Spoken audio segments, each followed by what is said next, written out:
So, naputol po. Ito yung part 2 continuation. So, yan nga. Di ba dito, paulit-ulit binanggit yung, yung curtain and explain why. Yan, it symbolizes about the a separation from man to God because of sins before, and si Jesus ang nakapag-tore ng veil na yon. And after nun, we can now have access to God directly through Jesus Christ, na siya yung naging mediator natin. Dito naman yung frame, ito po symbolism and foreshadowing of Jesus Christ. Pero before that, yung frame, kasi pag wala yung frame, babagsak yung tabernacle. So, siya yung foundation. Parang sinasabi, ang foundation ng ating life ay si Christ. And He is the cornerstone. And the tabernacle also is the God's dwelling in us. Diba? Parang yan ang katawan ni Kristo yung tabernacle Sabi dito, ang acacia daw na binanggit dito na primary na material is the humanity of Jesus. Di ba ang acacia po, napakatibay po ng puno na yan. Di ba? And yung wood, acacia wood, di ba? So, acacia matibay, hindi madaling mabulok. Symbolism ng tao pero walang corruption si Jesus, di ba? Siya yung blameless na nabuhay, na tao na pero hindi nagkasala. Si Jesus ay fully human pero walang kasalanan. Yan yung aking na notes, di ba? So, yung frames, hindi daw siya decoration. So, parang ito yung sinasabi ni Lord, ang tahanan ko ay nakatayo sa redemption, righteousness, at unity, at lahat ay matutupad sa pamamagitan ni Jesus. Acacia wood, Jesus humanity, gold overlay, yung binanggit doon, divinity ni Jesus. Standing upright, sabi doon yung frame. Righteousness of Christ. Silver sockets, yan ang ganda. Kasi ang silver, guys, di ba before, pantubos sa kasalanan. Ginamit siya noon di ba noon parang yung kay ano ba yun? Basta may silver.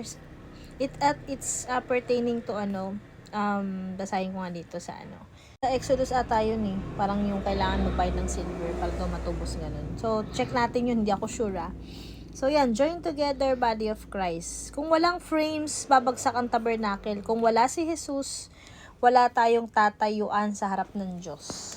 So, ito po ang, ito ba? Meron pa yan Ito talaga, grabe yung kilabot ko dito. Yung sa blue and purple scarlet yarn.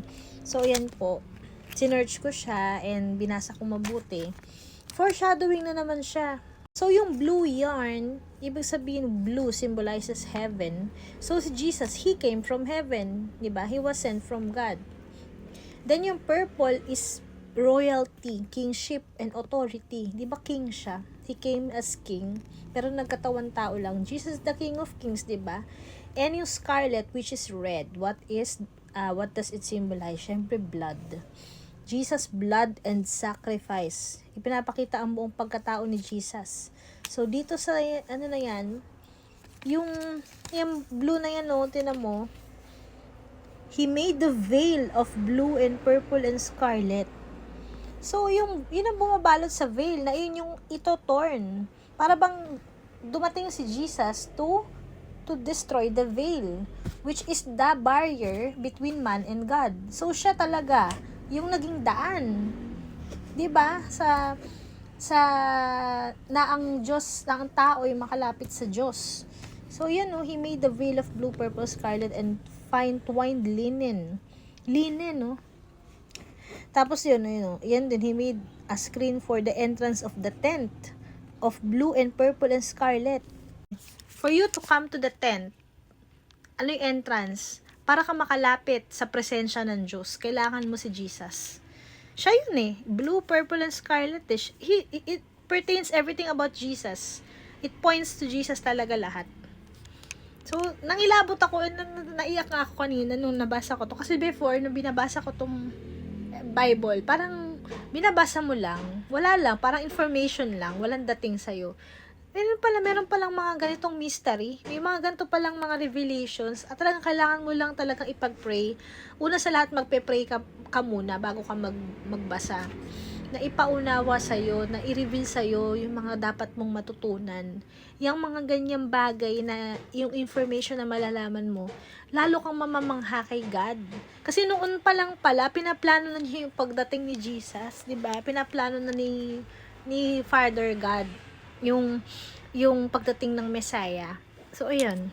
Eh, ganun last din dito sa lampstand. Ayan, no. Nilagay ko, the light of the world. Making of the altar of incense. So, may mga detailed instruction na naman si Lord. Lahat yan may mga something eh. O intercession. Diba nun, before, ang hirap noon eh. Kasi ang daming maburiri talaga, mabusisi. Pero may mga ano yan eh, pinadali na lahat ni Christ eh. Siya nga yung intercessor natin, si Jesus, diba? Hindi na natin kailangan gawin yan, yung magsasacrifice ka. Lumapit ka lang kay Jesus. And siya na yung, ano eh, diba? In behalf of us, he intercedes for us eh, for the Father. Ayan, making of the burnt offering. Siya yun eh. Diba? Tapos bronze basin, cleansing of sin, making of the court. Yung court na yan, yan yung parang church assembly ba? Parang ikaw, lalapit ka sa ano niya, sa kanyang holy presence, holy ground. The invitation begins for us to come to God. Ayan o. Kasi nga dito, ayan, yan din, may na-search din ako na, yung court daw, invitation, the door, which is Jesus, to God. Bronze basin, cleansing of sin, sanctifier, nililinis tayo sa ating mga sins and binatransform. Tabernacle, God is presence ni God sa atin. Ang tabernacle, God is with us. So yung tabernacle before, since ang Diyos ay walang relationship pa sa kanyang mga tao noon, ang tabernacle is talagang kinreate lang for them na lang to communicate with God, but still through a priest, hindi directly, kasi meron ng separation, 'di ba? Sa sin. Wala pa yung wala pa yung Messiah eh. So nung dumating si Jesus, grabe pinadali na talaga lahat. Anytime you can talk to God kahit nasaan ka, kahit nasa kubeta ka. Pwede ka makipag-communicate kay God anytime. Noon kailangan pa nung pumunta ka doon sa tabernacle, kailangan mo mag-sacrifice. So, napaka-blessed natin talaga. And thankful, dapat magpasalamat talaga tayo kay Jesus, kay Lord. Kasi nagkaroon tayo ng pagkakataon makalapit sa Diyos Ama. At directly makapanalangin sa Kanya at magkaroon pa ng relasyon. Hindi lang yung kaligtasan na, pero yung magkaroon ng chance na tayo ay matawag na anak ng Diyos. O, yun lang po. So, sa mga susunod nating Bible journaling, I pray na marami tayong matutunan pa rin. Diba? So, ayan. Marami tayong matutunan na mga bagay na kay Lord. Yung mga i-reveal ni God sa atin through His Word. And mabless tayong lahat. Let's be excited. Thank you. God bless.